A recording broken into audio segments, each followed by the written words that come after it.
What's going on, everybody? This is the final show of the day, but it's going to be a good one.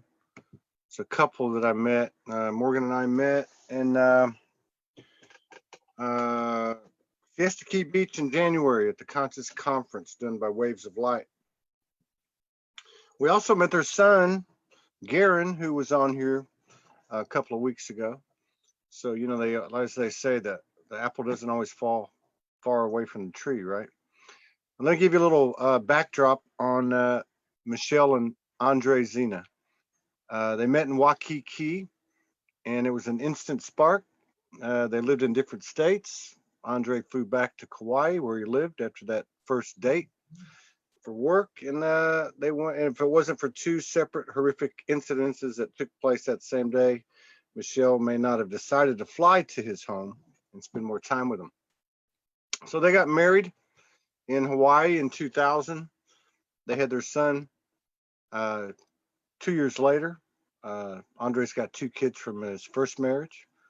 Let's see now. They lived in Ecuador for 4 years. They've resided in Florida now. 2007, 2008, Michele had an awakening experience. Andre also started awakening at that time. And we're going to let them tell us more about the rest of this in a conversation. That's what we do here. So let me get them up here, Andre and Michele Zina, and get to know them a little bit.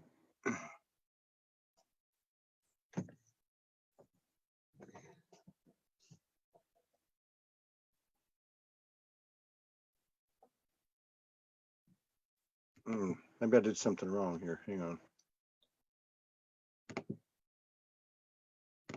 Okay, it should be working. Okay, here we go. Let's start video. Hello, everybody. Hello, hey, Nelson. Hey, what's going on? Hello. What's happening? Nice seeing you. We just had like a handyman that just showed up to fix our refrigerator, and he just left, so it's perfect timing. That's fun. That works out good. How's it going, Andre? It's going good, Todd. How are you doing? I'm doing all right. Yeah, you guys holding up okay? You're not that far from where we're at. Yeah. Where are you guys at right now? You guys are down in Largo, right? St. Pete. St. Pete Beach. Yeah. Yeah. 45th. We were 45th Street. We were down at 24th and 4th, something in that area by Trader Joe's just the other day. Last weekend. Yeah. So we had Garen on the other day. That was quite extraordinary. Watched a couple of his videos. And then behind him is the two of y'all. That's a pretty amazing story that you guys met. It's been 20 years now, right? It has. Yeah, it's a little over, but we're going on our 20th anniversary this summer. Wow. Well, I didn't realize how much Garen resembles Andre. I thought it was the other way around. You know, it was always the other way around, only until he became now he just turned 18 like a couple weeks ago. But before that, everybody always said he looked like me. Well, you know, that happens with some of my kids too. You know, like they start out in one way and they end up the other way. his face started stretching out a little bit, and his jaw, Yeah. just the body shape, size too. He matches me Yeah. pretty identical. Yeah. So what was interesting about the information you sent me is you were talking about 2007, 2008. You started to have a wake-up experience, Michele, and then you mentioned how Andre was kind of doing the same thing in his own way. So because that means that for the first few years you were just normal, right? Yeah. So that's an interesting twist because you guys actually woke up together, I guess, or went through that process together. And it was odd. It was definitely odd. It was everything was odd. It was like seeing the world in my perspective, seeing the world from like a different lens. For you, in 2000, me. yeah, 2000. Exactly. So I mean, how? Because that could. I'm sorry, Todd. Go. No, go ahead. Go ahead. The transition when we met, we were very similar in philosophies, and Michele, maybe about 6 months before, started being more open-minded to. It's only like a month. Was it only a month? Okay, well, memory of mine starts to fade as I get older. It was quick. So she seemed to, she was reaching out to different circles and finding more comfort there. And I think that's where it was weird because I had a different association of friends then too. So shortly thereafter, I was finding similar paths, but not through just following what she had done. It was just through, you would think, randomness, but it obviously we were drawn towards it. Yeah. There's nothing random, contrary to popular belief. But I mean, you actually had a period where, I mean, I can kind of relate. Like I studied a lot of religion and philosophy and just different things, but nothing. There was a whole different point when I had a wake up experience or reawakening or whatever. But you actually had 6, 7 years together, and then something happened in 2007. I mean, like Michele, like how? I mean, like how do you do that? Do you come home and say, "Hey, honey, by the way, my whole world just flipped upside down, and I think you might want to know about this." I mean, that's basically the way. I mean, it was a lot like that. For me, it was all like I would go to bed every night, and I would either open my eyes and see a being standing in our room, or I would hear sounds like knocking, but from my pillow, and I would hear things. And it was like, I think it was 12 nights in a row. And I didn't tell Andre because it was so strange. At first, I didn't tell him. I think it was 12 nights in a row that I just opened my eyes and see someone standing there. And I thought, oh, that's Andre. Then I'd look over in the bed and he'd be there. And I'm like, and it was so frequent that I couldn't overlook it. I knew that it wasn't just coincidence after a certain amount of days in a row. And then finally I told him, and it was even almost like embarrassing to even tell him because it was so unusual for me. Wow. What was your response? There were a lot of changes in Michele at that time. So I couldn't give you a specific to that incident, but she developed some friendships and started going to, there's a Way of the Heart meeting group that she joined. I became a seeker right off the bat. There was a channel, Kathy and Rod, that she started going towards, and she started visiting. After a while, after she did a few of those, because I avoided them at the beginning because I wasn't sure about it, and I actually started going, and she had a good friend that was opening to channeling herself, and they started practicing at our home. Meaning she would ground for the person and the other, and I'll let her tell the story, but that was where your home got integrated to our house. In your home. In our home. I mean, because you're talking about a total lifestyle change here. This isn't like, For me, it was like within 6 months, I had so much change. I mean, I had like a Kundalini awakening when I was driving to work, and it was just like I felt like almost every day I was coming home and telling Andre about different feelings and when I say every day, it was like I was getting downloads and all different kinds of things that fortunately I had a mentor at the time that was explaining to me what was going on, because I really didn't understand it. And some of it came with unusual physical sensations, on top of the fact that I was having lots of different things happening at night, that I couldn't explain. And we were, the best way to describe, agnostic. I mean, we had nobody. We had maybe it was out there, maybe it wasn't, but we weren't looking. Yeah, and it wasn't like we were religious, and if we were anything, we were non-religious or anti-religious. Yeah. And then she comes home and says, "Hey, I had this weird feeling while I was driving down the road and had these soulgasms." Yeah. Like, were you sending me energy or something, Andre? Or, the first time she told me she wanted to go to a Kundalini meditation, I'm like, I don't know, not sure if I want you to meet someone there. Right. I had no clue what that was going to be like. But then you've got somebody coming in the house and the two of them start channeling. That's pretty, like, you can't avoid being around that. What was that like for you? I mean, let's let her start. Well, for me, it was magical. I loved every experience of it. I have like a binder. I've kept notes about everything. And it's interesting now because a lot of time has passed. Well, I also started getting really into meditating. And for me, that was awesome. But the channelings, it was just like, it was almost like I was able to participate in a fantasy movie. It was so different than my everyday life had been previously. And that was prior to 2000. That was like more early 2000s, Michele. Well, no, it was, I think at the earliest it was maybe 2006, 2007. Because I looked back at my notes actually. Because I remember the reasons I was interacting with them at the beginning was I was the IT guy and I had to sit up before the phones were camcorders. We had a camcorder and I was helping them record their sessions. So I was getting exposed due to my, being the electronics guy. Wow. And so, they start channeling. What are you doing? What are you thinking? I sneak her intro to channeling recording, and I start listening to it in meditation. I forgot about that. and I had a really cool meditation, and I saw my grandmother in like this opening. And Michele got it. She went to a class. She told me don't do it. It's something, meaning not don't, but it's something you have to get guided for. So of course, inquisitive me just goes ahead and jumps right in. Make sure she wasn't there and just try to do it on my own. And it opened some windows for me. And it was a really emotional thing because I saw my grandmother, who I found out was a guide of mine, and it became more than interesting at that point for me. So was there a point when you just came to her and said, "Hey, I'm in. If you're going to go, I'm going to go"? I mean, not that way, but I said,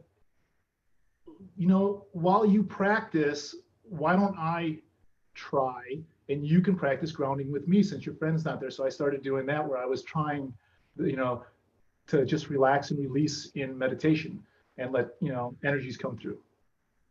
Wow. No wonder Garen's the way he is. So he's probably what, 5 years old? And he's walking through the living room and his mom's channeling. Yeah, and we're unschooled kind of people, so he was around all the time. Whatever we did, he did. Very hippie-ish upbringing. He had very, very hippie-ish upbringing. Wow. And then 20 years that's a considerable amount of time. Congratulations on the 20-year anniversary. It's a good start. Yeah. Yeah. Well, I mean, in this day and age, the push button society, 20 years is a pretty good run. Well, it really is. And there's no such thing as a relationship that doesn't have ups and downs, right? Yeah. And I think that's one of the things that we've been finding out talking to these couples is that people have a misconception that although I think to have a connection in this type of atmosphere is a different connection, but there's certain things that they don't like. For instance, the ups and downs. I mean, that's just part of it. It's part of the ebb and flow, And so, I'm sorry. How are you supposed to enjoy? Could you expect to have something so good that when something bad happens to that thing that's so good, wouldn't you be severely disappointed? So in a relationship that if you're really in a happy relationship, and then there was some sort of damage or some sort of effrontery that you get during that period, could you imagine how emotionally upsetting that should be? Mm-hmm. That's the challenge, that you have something so good that it can really impact you negatively when you feel like it's not going like it usually does. Yeah. Yeah. Well, and I guess too that, it keeps things out in the open too. I think that's one of the big issues with so many of the people that come on it, they refer back to where the relationships they had before. And one of the things there is the drama, of course, and the codependency and all that, but the repression of things. There were people repress stuff, and then one day it just blows up. To your point. So do you guys have like a technique or something, or have you had different? Have you had different ones over the years? I'll tell you what I do. I mean, it's very much changed, especially I would say, especially for me, not so much for him, but I have been, like a year ago, I started just writing down messages that I had been getting for years. And when I finally started doing that, it made it that I suddenly had the ability to just kind of relax more and to hear a different perspective that took into consideration all of the perspectives involved. Right. And I would get some wisdom about it. And then I would write it down. I got so many of these notepads all over my house full of these messages. And it really helps me to see things from different perspectives. It doesn't make it easier because those events are always easier, but I would say that it probably makes it a little bit easier for me to more quick to get over it. And another thing is, I'll just go to my room for a little while. A little bit of space is necessary sometimes. Yeah, absolutely. I think also we have always put a little bit of a boundary to be too extreme, especially with like language. We try to be, it's inevitable that you're going to get upset and that you're going to be disappointed and you might be really emotionally twisted about something, but to keep it to a level that you're not going to create more problems once you start to heal. Yeah. Civil. Yeah.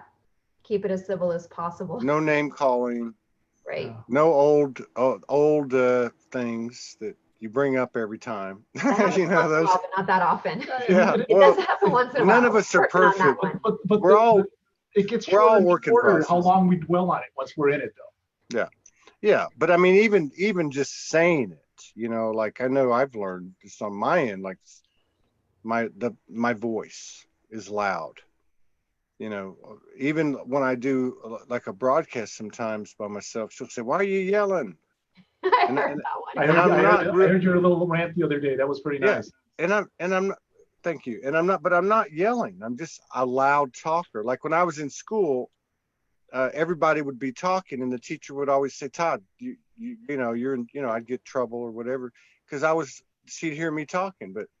But to your point, when things might, because it doesn't happen a lot for us, but it did in the beginning, or it did more in the beginning because I had a lot more shadow. But I would raise my voice, and I had no idea that it would affect somebody in that way. But then, Michelle's very impacted when, in the past, when we were still learning how to communicate properly. My voice would raise, and it would be. I could see it every time it gets to that point. It's like we're bigger, we're louder, there's so many aspects of us that we project so much more aggressively, just by being male. Yeah, it's a difficult thing if you don't try to hold yourself back to allow that other person not to feel like you're trying to overwhelm them with physicality. Yeah, and you're 50 something years old and you finally understand that. That's like mind blowing to me, but. Well, it is. Try to explain those things to our boy too. Well, and I think a lot has to be said for the partner, because that's the first partner that ever said that to me, and I guess the others were intimidated, basically. I don't blame them. Well, maybe they thought they took it as something that was standard and they were supposed to expect it. Yeah, true. That's true. Well, and I also feel that sometimes I tell him, as intense as you get with me, I'm going to get that intense right back. And usually that's when, you know what I mean? So it's like, do you want it to get that escalated? Yeah, you can't take an irrational frequency and merge it with an irrational frequency and think you're going to get a rational outcome. Right. That's just not going to happen. Right. So one of the things that people see, you guys are a perfect study. Like, this is perfect because you're 20 years, you got several years before a wake-up experience, and then you got basically another 12, 14 years that you've been on this path with a foot in both worlds, basically. I mean, that's really what the energy I'm picking up on.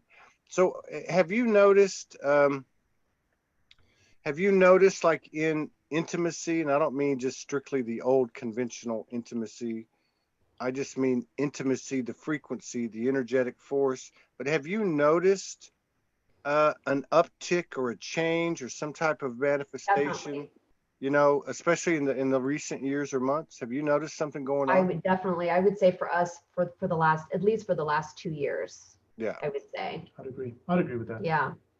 And, We just feel like, more entwined, if you want to call it that way. Like everything is, it's almost like we have a bigger picture now. With that bigger picture, comes the appreciation, and you start, I don't know if it's our age or the time that we spent together, and also seeing people. I have friends that go through separation in their 50s and 60s, and it's not for fear that I'm with Michele, but appreciation that we have what we have in seeing the people that don't, that haven't come to that same kind of place. And our intimacy is much more intense. I mean, we're a lot more emotional. I mean, not emotional like I want to fight with you emotional, but we're very, I mean, we could just look at each other and feel that, you're ready to cry feeling. So yeah. I was getting those yesterday. Well, we got someone Lucky who you guys in in when you guys Waves shared of Light, when you shared in the chair, when we were holding hands, that was pretty intense. Yeah, it was. Yeah, she kept looking at me going, "What are you looking at me that way for?" And I'm like, "How do you describe that, by the way?" I said to her after a few times, I said, "I don't know. I want to eat your soul." And she said, "Well, that doesn't sound very good." And I said, "No, it doesn't. That's not what I meant. Maybe drink your soul or something." But how do you put that feeling into words? It's almost impossible. It for me, it was like so vulnerable, but at the same, like incredibly vulnerable, while at the same time revealing. Well, maybe that's why you're revealing so much through the feeling that you're getting, that you're emitting, and that you're exchanging. That it feels very vulnerable, but at the same time, trusting. Yeah. I think that's a great way to put it, because I'm not used to being vulnerable. I don't, I've guarded myself from that for so long, just in my natural, behavioral patterns. So yeah, I think that's when I let down my guards and was able to, feel a little bit more and be hurt a little bit more. And also then I got more. Yeah. Yeah, that's one thing I noticed that even very recently that so we're having these, we've talked about it on the shows. So we've talked about our sacred sexuality and some of the things that have happened, dimensional things, and just information code data. But one of the things I noticed is it's also like almost like a barometer of expansion. Like, in other words, it's like evidence, like you're talking about the vulnerability and the openness. You have to do something for that to happen. Like something's got to be cleared out. You know what I mean? So it's like something like that will happen, and then it bumps up, it elevates. Yeah. I know. I actually got a message about you and Morgan that you guys were about ready for the next bump up, or you're there right now. Did that happen? Like 4 days ago. Oh, okay. Well, then that's really. Well, that's what happened. That's exactly what happened, and we have a lot of those. To look for it here. I have this right here. But we had a ready for the next incremental step up. Yeah. Well, it was a big one. I that think was it on actually the 16th. Actually, it was on the 16th. So that would have been what? That would have been 3 days ago. 3 days. Okay, that was about right. Yeah. She would know, but I mean that was about right. And it was a big one. It was huge, and it was kind of culminated last night. It was nice evening. It's nice to have validation of Michelle's scribing. She has a lot of these, and it comes back, and we were reading her journal back from, or not, we're just reviewing, kind of talking about it, and so many things because she's been so good at writing everything down in all the channelings and all the communications that, over time she reviews it. She's like, I said this is where we're at. I said this is where we're at. And, a few years afterwards, we're reviewing it. And without being there, just keeping track of what was going to be said and done, things just came to being. And it was great to get that validation of all the steps that came through, from her, channelings or. Otherwise, you lose yourself in the daily steps. Like, you don't see what's happening on a day, every day. But 10 years later, then you can look back and reflect. Yeah. Well, Morgan's the same way. She does she writes, she documents everything.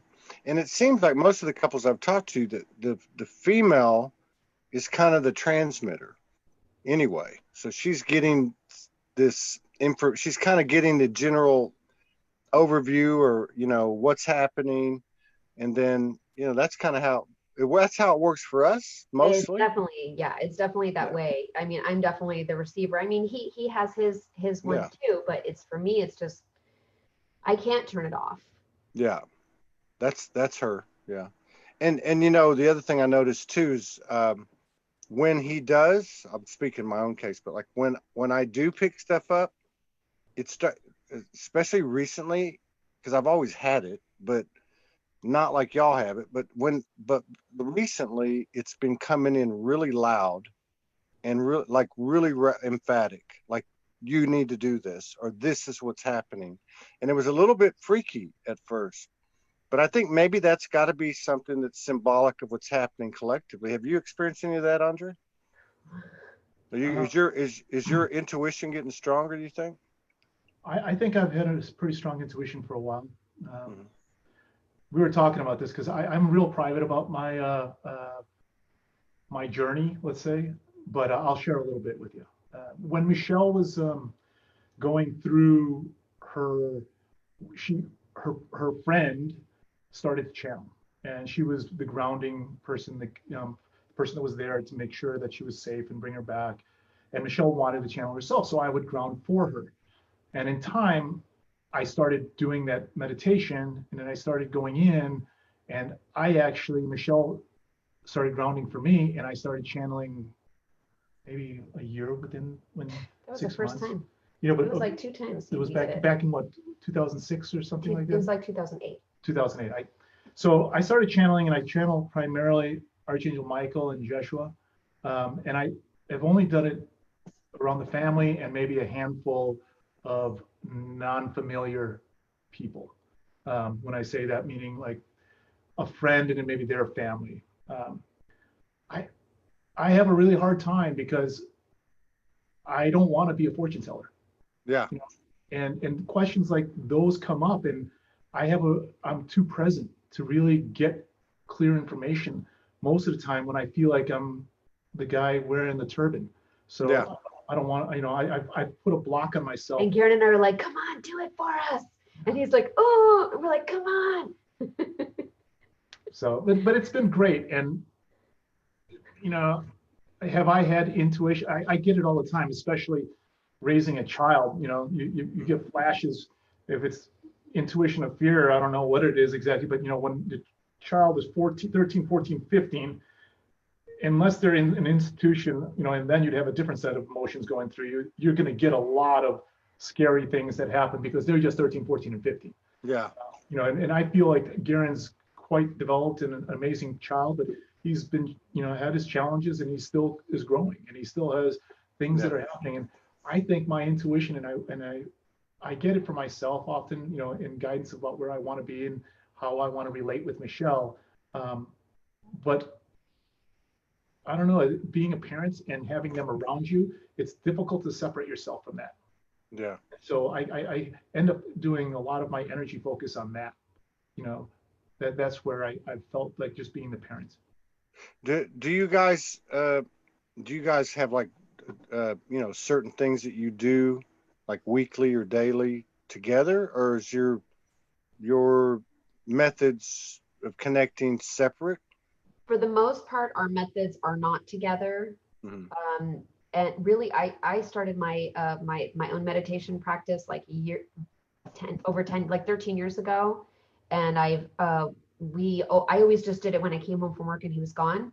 Yeah. And actually he tried many times to meditate with me, but he falls asleep.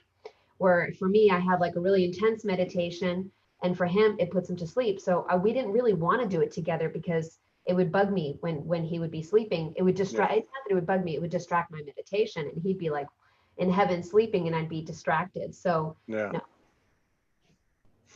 Yeah, that happens to us. I mean, we connect every night. Sometimes I'll start snoring. That's a trigger. Yeah. Yeah. She's got an incredible ability to focus. So, but yeah, That's lucky. You got to tell her to send me how she does that. So I mean, like, do you guys ever receive information at the same time, or like have any sense? Well, you know, we get a lot of like, sort of like telepathy type things. Yeah, We read each other's minds even today. I mean, we just I really like your channel. I mean, I just was introduced to it in Waves of Light, and we sent you a donation a little while ago, but we both, thank you. I didn't even tell him the amount. I said, what do you think? And he had the exact amount in his head that I did.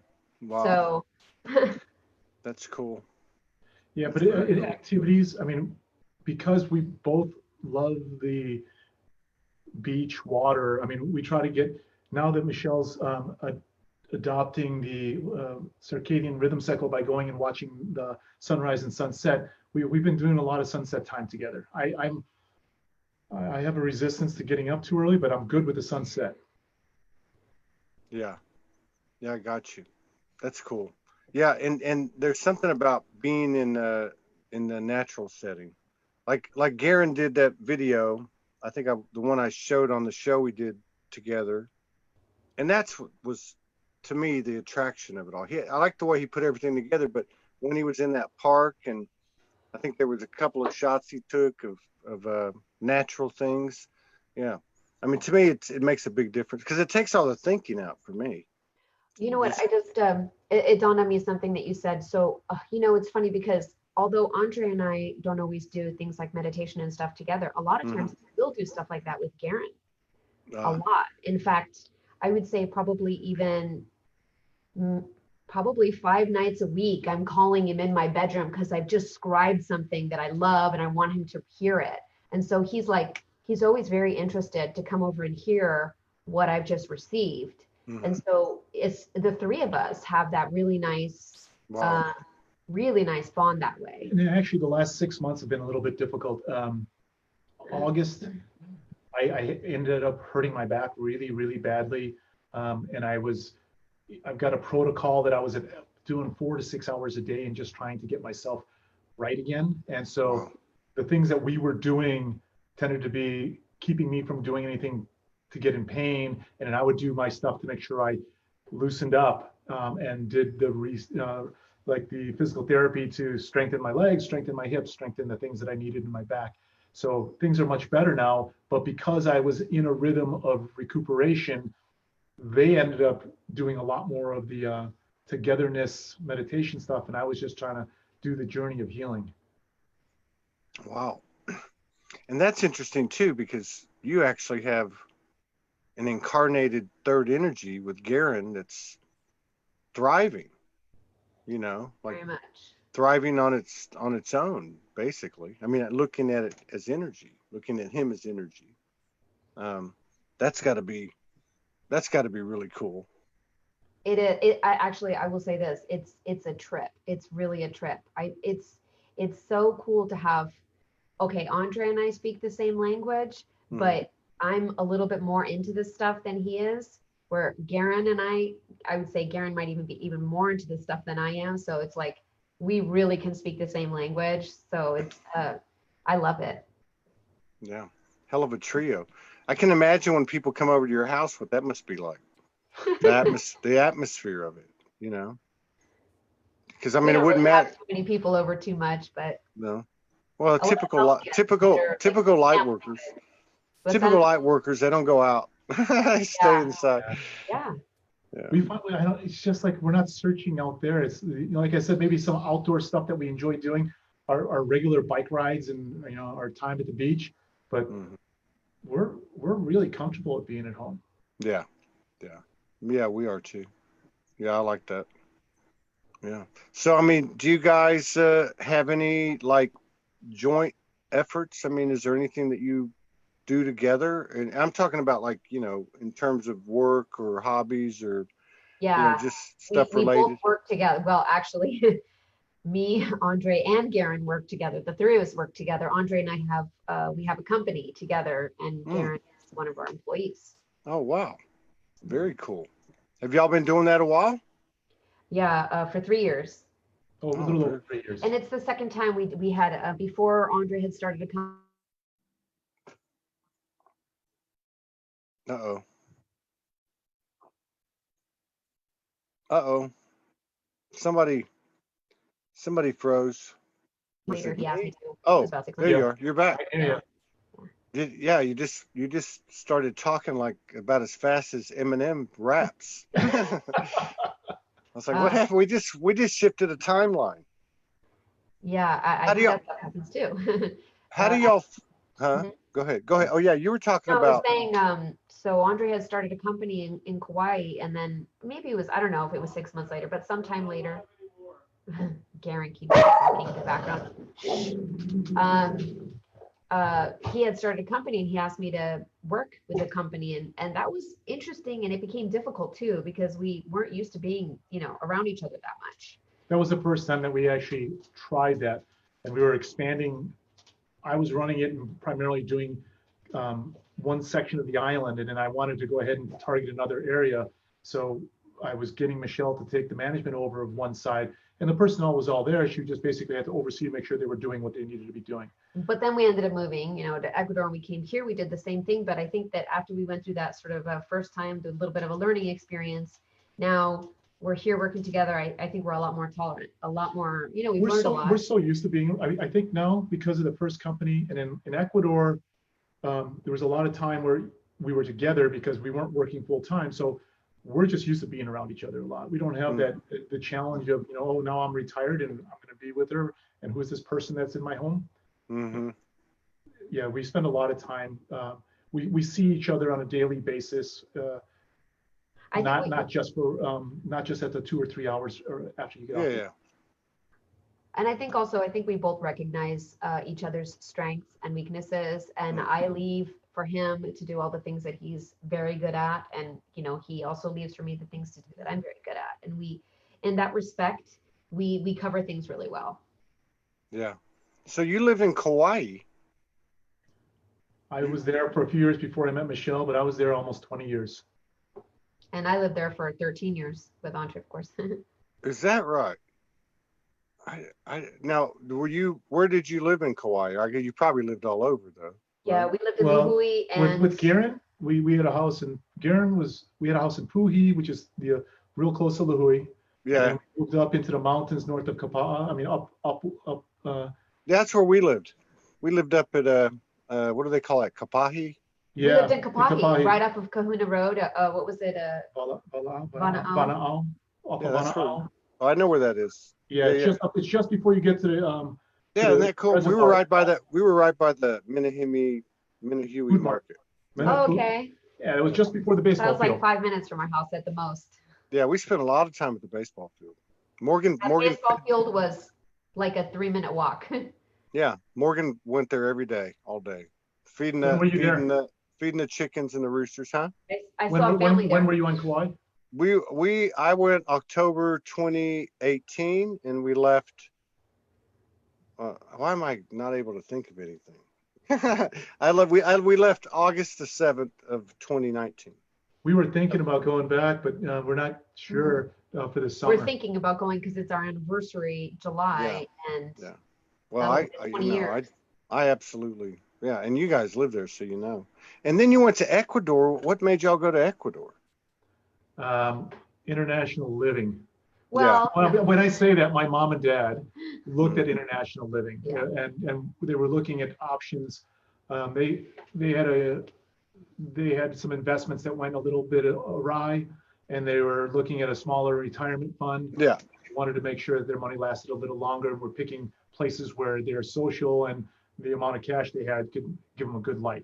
No, I know people that live there. I mean, Ecuador's a good spot for. Yeah, it's beautiful. Yeah, they've been there now since Well, they've been there for 2011, like 8 years. or something. But yeah, Yeah. we were there for 4 years. That was awesome. Garen learned to speak Spanish. It was a major adventure.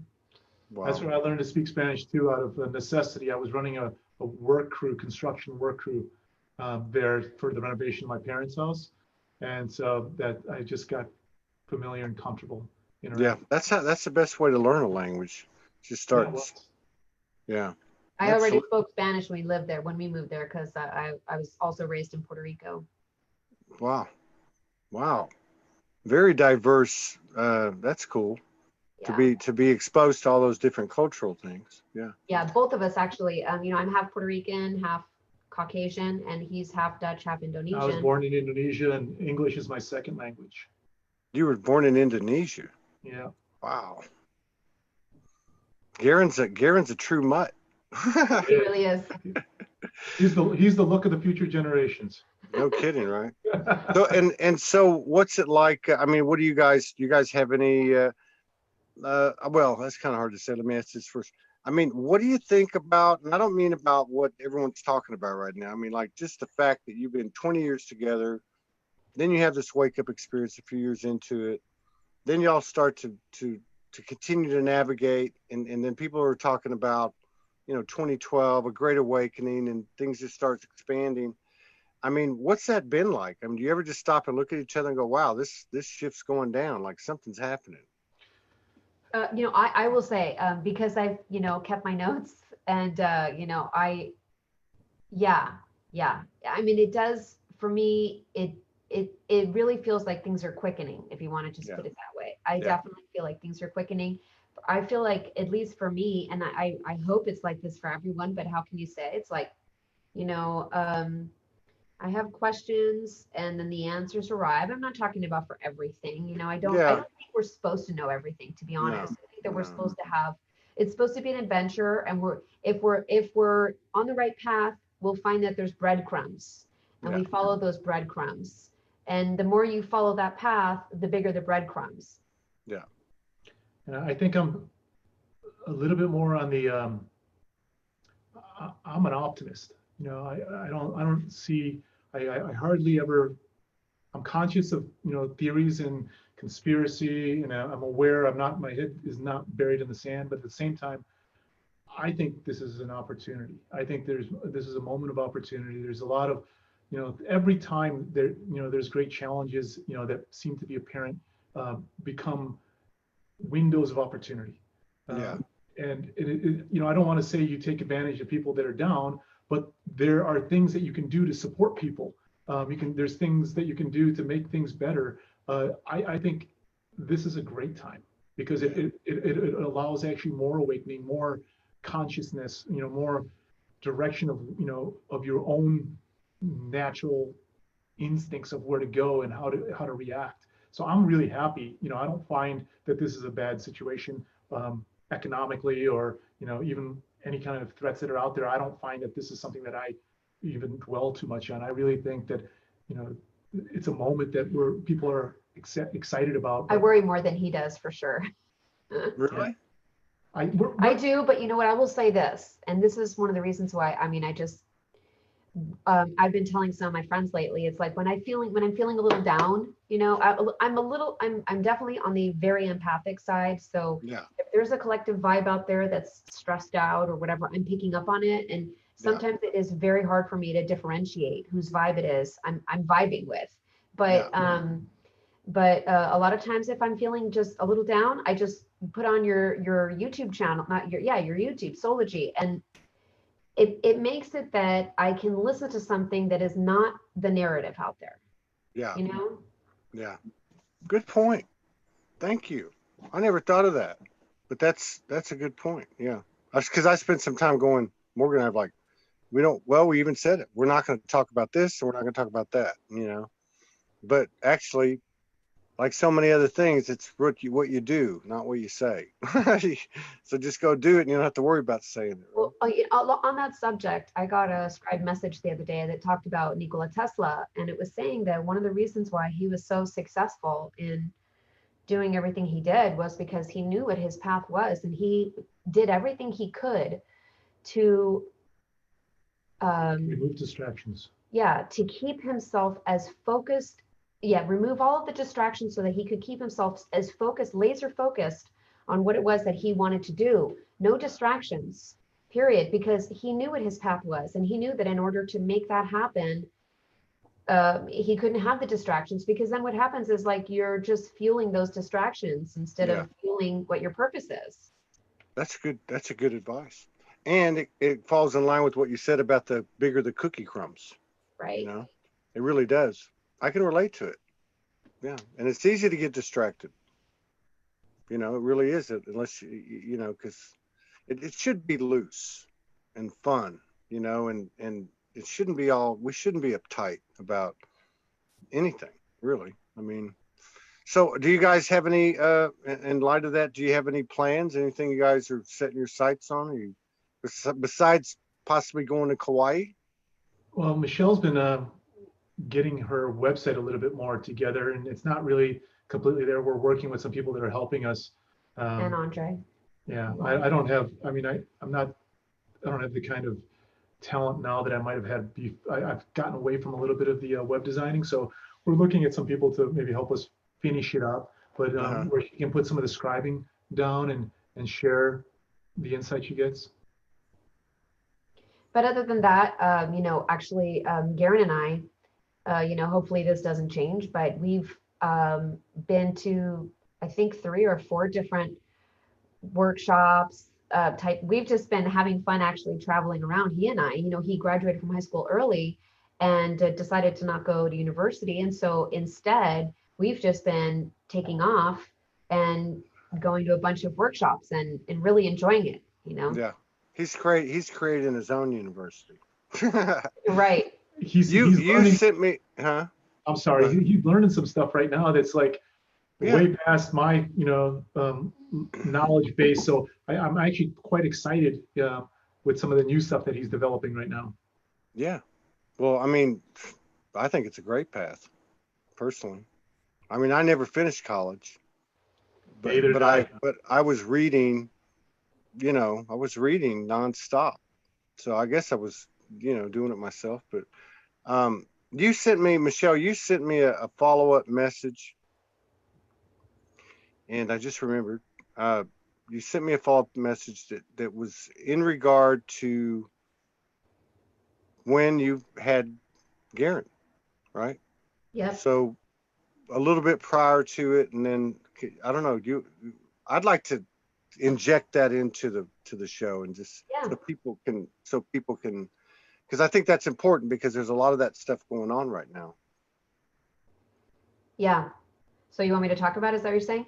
Yeah, well, you can just kind of go through it if you want. Sure. When you know, I told Andre when we were first dating that I wanted to have a kid because I hadn't had any, and he was fortunately willing.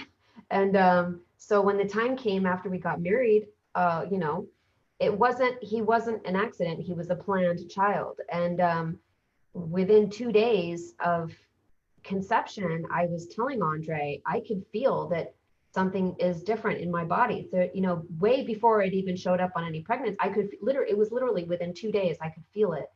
And then, that's the truth. And then, you know, I dreamt that he was going to be a boy. And, you know, it was, I think in the message I put that 9/11, you know, happened during that time. And I very clearly got the message. At the time, I wasn't at all spiritual or anything. So I would get like intuition. I've always been very intuitive, but I would get intuition. Or at that time, I every time in the past that I got intuition, I always paid attention to it. It's always remarkable, but I always kind of dismissed it in the past as, oh, wow, that was interesting. Wonder what that was. But you know, I heard the message when I was pregnant after 9/11 that stop with all the crying, like it's gonna affect the baby.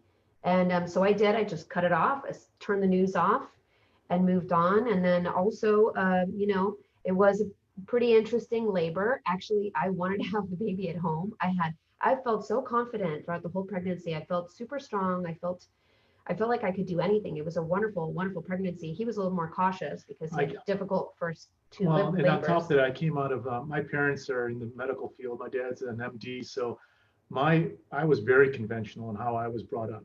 And I didn't embrace like anti-vax or anything like that I am more educated about now. So it was interesting because Michele has a sister that actually encouraged her on a lot of alternative things, and her being naturally that direct herself, but her sister Lisa was very helpful in a lot of, information that she gave her. Wise sister. Yeah, and then when we ended up having the baby, it was a very quick labor. But the midwife who was in the room, there was no doctor. The midwife had just arrived. She's like, reach down, take your baby, and I literally reached down and pulled the baby out myself. Wow. Yeah, that's far out. Fast. And then within like 2 days of being home from the hospital, he repeatedly was making these sounds, and I was like, I was able to figure out what it was that he meant. And Wow. so we had that kind of telepathy thing going on for a long time. And there were lots of different instances of like little odd things when he was little. He would do things like I put in the little thing, but he'd tell me things before they were going to happen. And it wasn't obvious. It would be like a calm dog sitting there, and all of a sudden he'd say, Mom, the dog's going to jump the fence. And it was a big tall fence, and the dog was just sitting there on the other side. And all of a sudden the dog just leaped over, and we were just standing there staring at the dog like in shock. How did he know that? And also, he's we put him in an animal communication class and animal speak. And when we lost our dogs, we were like, Garen, tune in, where are the dogs? And he got quiet, he just received. And then he's like, they're at the Humane Society. And sure enough, Andre goes to pick up his phone. He's like, there's a message. It's from the Humane Society. Life in the Zina residence. This would be a good reality show. Yeah. I'm surprised Garen didn't come out like with a blazer on and a microphone. So yeah, that's cool, man. That's very cool. Yeah. Well, hopefully we'll get. There's one more thing. I mean, he and this is kind of something that I wish wouldn't happen, to be honest, but it does. It's like I noticed when Garen was like 3 that if I was feeling especially emotional about something, like intense, where I was really trying to contain my emotions because I was kind of inwardly struggling about something but not wanting to show it, I would see him do this thing where he'd like come right at me and stare at me like, what is she like? And I was like, how come he's doing that every time I feel this? And then I realized, because then we talked about it later when he became more articulate and able to put words to what he's feeling, that he could feel what I was feeling. Yeah. And it made it so uncomfortable for me because it was like I couldn't have privacy. I know, man. That's how I feel living with Morgan. It's like being married to Bewitched, like, you know what I mean? It's like that. Yeah, I mean, what do you do when you're married to a psychic? I mean, there's nothing to hide. You can't hide anything. Yeah, that's funny.